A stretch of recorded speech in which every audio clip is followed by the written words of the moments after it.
Actually, these 6 months of the EU-German presidency was undoubtedly devoted in managing this crisis resulting from the COVID-19 pandemic.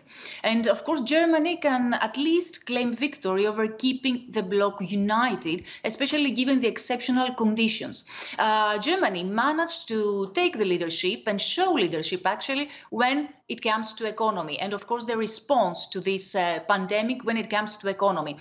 We remember very well how hard these negotiations were, and Germany managed to bridge the differences between the North and the South in July, back in July with this marathon summit that they agreed, they had this political agreement over this recovery fund. And after that, all the divisions with the East, especially with Hungary and Poland, and reached a compromise for giving the green light for this recovery fund and the budget for the next 7 years. Of course, it's very important to say that both Germany and France were together post-Brexit. It was very important to see them, these leaders, together to agree on issuing common debt for the first time in the history of the EU. And Germany was very important for Germany, especially for Germany, because Angela Merkel decided to put all the old, let's say, financial orthodoxies aside in order to go on and speed up the process for the bloc to recover after this huge crisis. Then, of course, there are critics for Angela Merkel and the German presidency when it comes to foreign policy affairs, and especially when it comes to EU-Turkey relations and the escalating tensions over gas and maritime zones in the Eastern Mediterranean.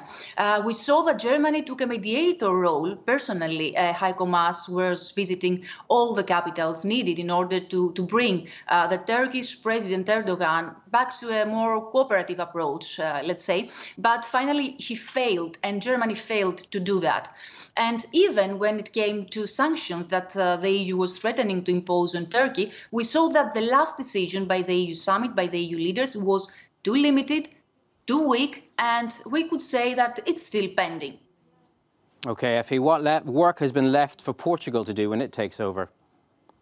Of course, for Portugal now, there are the same issues and some even more for the implementation. We have the implementation of this recovery fund and the EU budget. We have the implementation of the trade agreement with the UK, the Brexit trade deal, of course, which is very important from now on. And then we have some issues regarding the migration, asylum reform and Dublin reform, which was a priority for the German presidency. But of course, given the pandemic, this couldn't take place. And of course, the expectations were low. This is a very big challenge for the Portuguese presidency. And we have also another failure of Germany, which has to do with enlargement, because we saw that recently there was no green light for the beginning of the negotiation talks with North Macedonia. And we see now that this will have to take place by the Portuguese president. A big challenge, but also something that Germany managed to do at the last moment was this pact investment agreement with China. And this was, of course, Germany was very much criticized over the terms of this agreement. And these negotiations lasted for 7 years.